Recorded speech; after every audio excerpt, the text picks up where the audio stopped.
to come out and we're going to do this. Oh. A little bit lower.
Hello, Myco family. Greetings, and welcome to the Haight Street Shroom Shop here in Psychedelic Coffee Shop, your first live appearance of Myco James here, coming at you from the Haight Street Shroom Shop right in the heart of San Francisco, bringing you important stuff in the news in the world of psychedelics.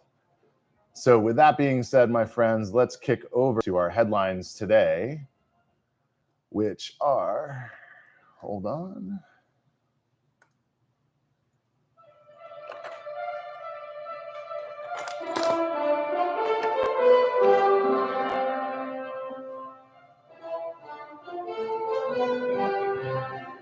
And good afternoon. Here are your headlines for the week of July 6th in the world of psychedelics. We have many legislative efforts moving forward across this great nation, looking at different types of states and their approaches to the world of psychedelics and entheogens, especially when it comes to particularly medicine and veterans applications. We have a new nominee chosen by President Trump for the Surgeon General, an interesting nominee named Casey Means, who has had prior experience using psychedelics. We'll talk a little bit further about her experience. We also have Tucker Carlson weighing back in the world of entheogens and psychedelics, talking with a former Navy SEAL who helped kill Osama bin Laden. Then we have another discussion from the world of fungi and mushrooms, where Jeff Chilton and Paul Stamets have been going in an ongoing feud for over 3 decades. And that, my friends, are our major headlines today, tapping right in. So here's our summary from the AP article by Michelle R. Smith. Nominee Dr. Casey Means, chosen by President Trump for potential Surgeon General, is a Stanford-educated medical professional turned wellness influencer. Her medical license still is currently not valid in the state of California and is inactive, but she did not complete her surgical residency. However, she is being touted as one of the next Surgeon Generals. She does have psychedelic advocacy roots in her 2024 book, Good Energy, co-authored with her brother, Kaylee Means, an advisor in the Trump administration. She encourages people to consider psilocybin-assisted therapy, describing psychedelic mushrooms as plant medicine and personal experience. She recounted her first use of psilocybin in January of 2021 through the pandemic, calling it transformative doorway into a different reality. She also revealed in an October newsletter that mushrooms helped her find love at the age of 35. Well, in the world of legal and medical context, psilocybin and MDMA, which she also supports for PTSD treatment, still remain federally classified as Schedule I substances and illegal with no accepted medical value. A few states like Oregon and Colorado have legalized psychedelic therapy on regulated conditions. We still have a broader agenda based on psychedelics. Dr. Means has proposed that the health initiatives like better school nutrition, ultra-processed food warning labels, vaccine safety reviews, and more funding for generic and non-patentable therapies. Next steps is she will be potentially in her confirmation hearing, which has yet to be scheduled, and this nomination follows the withdrawal of Trump's earlier pick, Neischwelt, over the qualification issues. Moving on, we have a summary coming from Marijuana Moment by Kyle Yeager. talking about a recent interview by Tucker Carlson with former Navy SEAL Rob O'Neill, the operator credited with killing Osama bin Laden. He spoke with Carlson about using psychedelic therapy to treat his military-related PTSD. Treatment that he regularly visits Mexico to undergo ibogaine therapy, and he also uses DMT, saying it works to structure his mind and help process trauma, unlike alcohol, which he says doesn't help at all. We do know this already. Advocacy, he argues that there is such psychedelic therapies that should be made available domestically through the VA hospitals in places like New York, Virginia, and California, rather than requiring veterans to travel abroad. In the greater context, his comments come amid a broader momentum in the United States. House recently backed an amendment urging VA-backed psychedelic research, over $5 million allocated, and the Health and Human Services Secretary, Robert F. Kennedy Jr., signaled efforts to provide legal access to veterans within the next 12 months. And the bottom line of this, a high-profile combat veteran is publicly endorsing psychedelic treatments, and we know that these are things that we should be looking towards regulating in appropriate manners using both the therapeutic medical model, the broader-based spiritual and church-based access religious freedom model, and the recreational model and personal consumption and cognitive liberty model. Most recently, in the state of Texas, many things revolving around psychedelic and entheogenic research have been coming to light. In a summary from Public Radio of Texas and Texas Matters, Psychedelics and the Texas Trip by David Martin Davies, psilocybin still remains illegal in Texas under a felony state law. Research momentum, despite prohibition, is leading some of the efforts across the country in psychedelic research and therapy.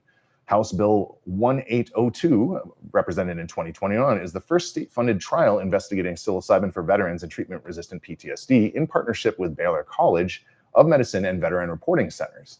They also have Senate Bill 2308, which allocates $50 million for trials on ibogaine, derived from the African iboga shrub, to treat mental health issues and addiction, overseen by the Texas Health and Human Services Commission. House Bill 4014 approved 2 commissioned state-backed studies on MDMA, psilocybin, and ketamine for PTSD and depression in collaboration with the UT Austin Center for Psychedelic Research and Baylor College of Medicine. There is a whole bunch of bipartisan support and backing coming from both sides of the aisle in the state of Texas, including notable veterans and leaders. Former Governor Rick Perry has been publicly supporting psychedelic treatments for veterans, and Representatives Dan Crenshaw and Morgan Luttrell, both Republican and veterans, are advocating federally for funding of PTSD-related psychedelic research. Even though with strict legal penalties, Texas is on the forefront of psychedelic therapy and research, pioneering trials for psilocybin, ibogaine, MDMA, ketamine, and backed by bipartisan and veteran support. However, doing a deep dive here by the Psychedelic Coffee Shop and the Haight Street Shroom Shoppe by Myco James, we do know about Texas Bill 1868, which is also coming to potential voting in September, which adds even stricter legal penalties in the state of Texas on the forefront of psychedelic therapy and research for pioneering clinical trials like we've been talking about here. What this bill does is it adds kratom and tianeptine to penalty 1 group. The bill classifies kratom, including synthetic variants, and tianeptine as Schedule 1 controlled substances, placing them alongside opiates with the most severe penalties under Texas law. This creates also a new hallucinogenic plant chapter and establishes Chapter 491, prohibiting production, sale, possession, or distribution of various unregulated hallucinogenic plants, including certain mushroom species and many also known hallucinogenic and psychoactive natural substances. The offenses include state jail felonies and a Class B misdemeanors for possession, and also includes up to $25,000 per day fines when coming to actual execution. The bill builds on SB 497, which previously regulated kratom and via testing and labeling rules, and SB 1868 tightens those rules, requiring lab testing in Texas, standardized labeling, and banning high potency or synthetically enhanced forms. When it comes to the legal and fiscal status, the Senate action has passed unanimously in the Senate in April 24th, 2025, and then referred to the House Public Health Committee. The effective date, if enacted, is going to be September 1st, 2025. Placing kratom and tianeptine is into the strictest drug category. It's also taking Amanita muscaria, psilocybin, psilocybe cubensis, and Baniston stereopsis copy, and many of the MAOI and psychoactive plants that exist in nature. And this is a very important bill for you to be paying attention to, because if this does pass in Texas, therefore, even though Texas is being touted as one of the states bringing forward the most progressive approaches towards legislative efforts in researching psychedelics, it will also have the most prohibitive and highest penalty crimes for possession and distribution and sales of any entheogenic or psychedelic substance, to a point where it will counteract any of the positive things that are going on from its legal research. In greater news, some interesting things going on in the world of mushroom supplementation and fungi, where the large decades-old argument between Paul Stamets and Jeff Chilton continues to rage on. In a summary from the LA Times written by Mata Busby, what is a mushroom really? The two supplement titans duke it out. Paul Stamets, known as the founder of Fungi Perfecti, and Jeff Chilton, co-founder of Namex/Real Mushrooms, are longtime collaborators and are at odds over what constitutes mushroom supplements. There is a greater discussion on the mushroom supplement world and productization world revolving around what we call MOG products, mycelium on grain, versus fruiting body products, and the intermediary parts of the mushroom life cycle. Basically, at the core of this particular argument, Stamets includes mycelium, and aka the fungal roots or the pre-primordial state of mushrooms prior to fruiting bodies, grown on substrate like rice as mushroom content, and is citing distinct bioactive compounds, and argues that it's silly to disconnect the mycelium from the mushrooms and mushroom fruiting bodies themselves.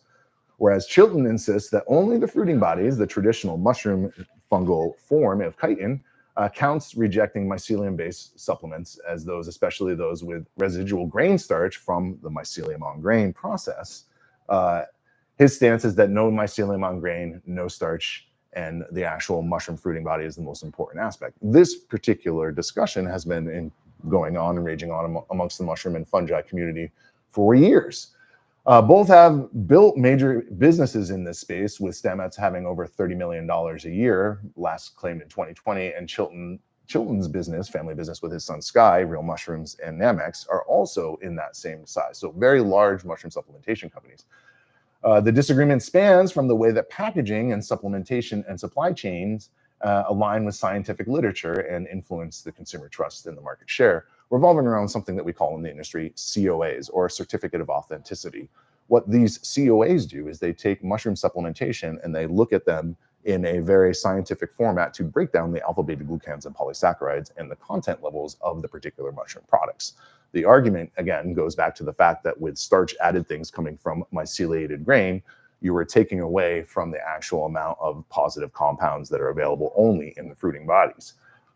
Some studies, like the researchers at UC San Diego's Gordon Sachs, are collaborating with Stamets and suggest that mycelium may offer health benefits and production advantages due to the controlled cultivation. Others, including Dr. Andrew Weil, caution that the fruiting bodies are more historically and chemically validated mycelial products may merely reflect a cheaper substrate. A fungal genomics professor from Ohio State notes that the science remains inconclusive, with both sides offering differing bioactive profiles and ecological roles. Now, with that being said, my friends, basically what it is one better than the other, and the reality is each one of these offers positive health benefits. So when you go out, do your own personal research, buy good products, and if you can, buy from somebody that grows the mushroom supplements that you personally want to consume. Why is this a big thing? Because the dispute highlights a broader and bigger tension in the wellness and supplement space between science-based rigor and marketing spin. So whether or not people are claiming these mushrooms do certain things or don't do certain things, the reality is that you as a consumer need to figure this out on your own. And that, my friends, is your entire weekly update for the week of July 6th, and I hope you have a lovely day. Sick.